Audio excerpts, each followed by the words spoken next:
Pada malam hari, di ruang tamu Riko, meja penuh makanan ringan, botol minuman, dan kartu permainan. Semua tertawa saling bercanda. Dina meletakkan kartunya di meja.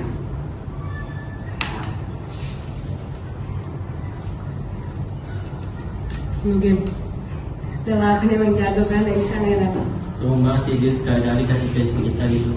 Gak ada kamu sih yang lagi ya. Dia kalau udah menang makin nyebelin. Udah deh, daripada ribut, mending kita ganti game aja. Tapi serius, ini udah jam berapa sih? Makanya masih malam, santai aja, besok kan weekend. Mereka lanjut ngobrol sambil ngemil. Tiba-tiba lampu berkedip sebentar, tapi kembali normal. Aduh, serem amat. Ya elah, paling listriknya doang tuh. Jangan drama lu. Riko bangkit ke dapur mengambil minuman.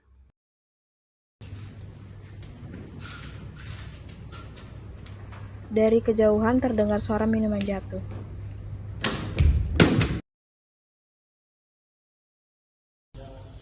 Suara apaan tuh? Mereka semua langsung diam. Dina dan Ray saling berpandangan. Nela berdiri perlahan. Riko, kamu gak apa-apa kan? Tidak ada jawaban. Semua mulai merasa panik. Dina berjalan ke arah dapur, diikuti oleh yang lain. Begitu mereka sampai di sana, terlihat Riko tergeletak di lantai dengan minuman yang berserakan di dekatnya. Ini bercanda kan? Ray mundur selangkah. Wajahnya pucat. Neo berusaha mendekati tubuh Riko, tapi tangannya gemetar. Nela menutup mulutnya, hampir menangis. Riko? Tidak ada jawaban. Semuanya sunyi. Wajah mereka satu persatu menunjukkan ketakutan. Di pemakaman Riko, tepatnya pada siang hari dengan langit yang mendung, beberapa orang pelayat masih berkumpul mengenakan pakaian serba hitam. Di depan makamnya masih basah terdengar isak tangis. Dina berlutut di depan makam Riko menangis jadi-jadi. Kenapa seperti ini? Kita baru aja ketawa-ketawa ngobrol-ngobrol semalam. Ini nggak benar. Riko nggak mungkin mati gini aja. Neo menepuk bahu Dina perlahan, tapi tetap saja dia terisak. Ray melihat sekeliling, ekspresinya gelisah. Kamu merasa ini aneh gak sih? Aku pikir aku kan mikir itu. Nela menghela napas dan menarik Dina berdiri. Dina masih menangis tapi akhirnya menurut. Mereka mulai berjalan menjauh dari makam, tapi Ray tiba-tiba berhenti.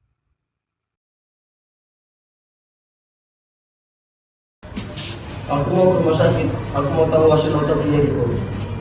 Serius kamu, Ray? Iya, aku merasa semua ini aneh. Aku gak bakal tenang kalau gak tahu penyebab kematiannya Riko. Aku ikut. Enggak. Kenapa enggak? Karena ini pemakamannya. Itu seharusnya menghormati dia, bukan karena sibuk nyari hal yang belum tentu ada jawabannya. Aku tetap gak tahu. Aku gak bisa nerima gini aja. Ray melirik Neo, seolah meminta pendapat. Neo diam sejenak sebelum akhirnya mengaku pelan. Mereka mulai berjalan meninggalkan area pemakaman. Wajah Nela yang masih terlihat ragu. Di ruang administrasi rumah sakit, suasana hening dan tegang. Dina, Ray, dan Neo berdiri di depan meja menunggu hasil otopsi. Nela duduk di sudut ruangan tampak tidak nyaman. Seorang dokter forensik menyerahkan sebuah amplop kepada Ray. Ray menerima amplop itu dengan tangan gemetar, dan Dina menatap amplop itu dengan tajam.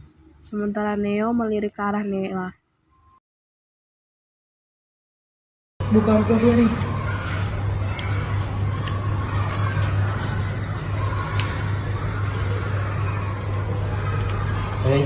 Apa isinya? Riko mati bukan karena jatuh atau kecelakaan, tetapi karena ada zat tertumbuk di tubuhnya. Racun. Ya, Nela menghela napas keras, terlihat semakin resah. Dina langsung menatapnya tajam. Ini bukan kebetulan. Riko dibunuh. Semua terdiam. Neo mengusap wajahnya, mencoba berpikir. Nela bangkit dari duduknya, ekspresinya sulit ditebak. Kan udah bilang seharusnya nggak usah nyari tahu semua. Serius kamu? Kamu masih mikir kita nggak perlu cari tahu? Riko mati ya lah. Dia bukan sakit, dia bukan kecelakaan, dia dibunuh. Tahu, tapi bukan berarti kita bisa nuduh siapa aja kan? Kamu udah terlalu banyak alasan. Kenapa? Karena bisa jadi tambah buruk semua ini. Atau karena nggak mau ketahuan? Hening, semua menatap Nela. Maksudmu? Kamu dari tadi pakai nggak buat kita cari tahu. Dari awal kamu kayak nggak sedih buat kita bongkar ini semua. Aku juga merasa gitu. Jadi, kalian semua tuduh aku? Kasih alasan buat kita nggak curiga. Nela terdiam, nafasnya mulai memburu. Neo, Ray, dan Dina menatapnya seolah menunggu penjelasan. Nela menggigit bibirnya, wajahnya penuh dengan ketegangan. Kalian gila, aku nih teman kalian, teman. Riko juga teman kita, tapi dia udah mati. Nela menatap mereka satu persatu, matanya memerah, tangannya mengepal. Kalian fitnah. Dina terdiam, Ray dan Neo perlahan mundur, Nela mulai menangis tapi tidak ada yang menghampiri, dan mereka pun meninggalkan Nela sendirian. Di malam harinya, tepat di kantor polisi, Nela duduk di ruang interogasi, wajahnya masih penuh dengan air mata. Di luar, Neo berdiri dengan ekspresi kosong, syok dengan semuanya. Dina dan Ray di sampingnya tampak tenang, terlalu tenang. Ini benar, kamu nggak mungkin. Dunia nggak sederhana yang ngabaikan ya. Kadang kita butuh berusaha pakai cara berusaha. Maksud kamu apa? Ray tetap diam, menunduk enggan menatap siapapun. Dina melangkah lebih dekat ke Neo dan berbisik di telinganya. Lagian kamu polisi bisa nggak percaya. Neo terdiam sejenak, napasnya mulai memburu. Dina tersenyum penuh kemenangan. Tapi detik berikutnya, Neo langsung mundur selangkah, wajahnya pucat. Potongan ingatan berkelebat di kepala Neo. Ekspresi Ray yang selalu ragu, Dina yang menangis berlebihan di pemakaman, tatapan aneh Riko sebelum malam kematiannya. Neo menoleh ke Ray, tubuhnya gemetar. Kalian yang bunuh Riko. Ray masih diam, wajahnya ketakutan. Dina hanya mengangkat bahu seolah tak peduli. Neo membelalak, lalu tiba-tiba berlari ke sel Nela.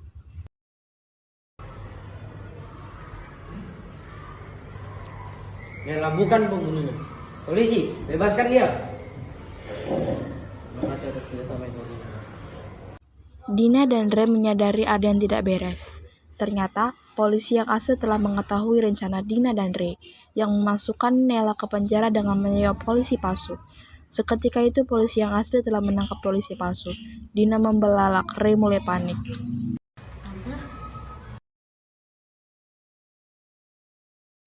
Nela berdiri dari kursinya di ruang interogasi. Dia melangkah keluar menatap Dina dan Ray dengan ekspresi dingin. Kalian pikir dengan jam polisi, kalian bisa lolos gitu aja? Gak semua orang bisa kalian beli. Polisi yang asli langsung menangkap Dina dan Ray. Kami tahu kalian berdua yang membunuh Riko. Bohong, fitnah. Ini Nela yang menjebak kita. Ray mencoba kabur, tapi polisi lebih cepat menangkapnya. Kita nggak lakuin apa-apa. Kalian salah. Tapi sia-sia, Dina dan Ray diborgol. Wajah mereka penuh ketakutan, tapi tidak ada lagi yang mereka bisa lakukan. Neo hanya bisa berdiri diam, wajahnya hancur. Tak percaya matanya bertemu dengan Nela yang kini bebas. Nela menatap Neo sebentar lalu tersenyum tipis, tapi bukan senyum kemenangan. Senyum itu penuh dengan kesedihan. Percaya sama orang yang salah itu menyakitkan ya. Tanpa berkata apa-apa lagi, Nela berbalik dan berjalan pergi. Neo ingin memanggilnya, tapi tak ada kata yang keluar dari mulutnya. Dia hanya bisa melihat punggung Nela yang semakin menjauh. Sementara Ray dan Dina terus saja berteriak, tetapi suara mereka perlahan menghilang. Neo masih terjebak dalam kehancuran.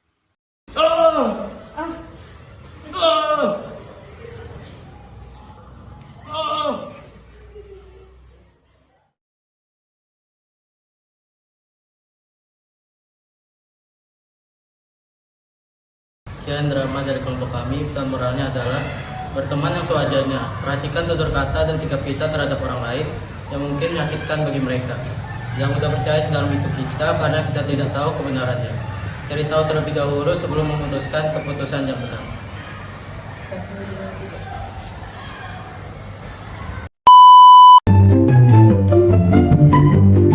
Tiga.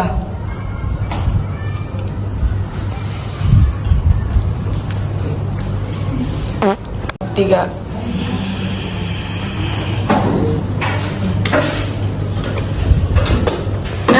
Tiga.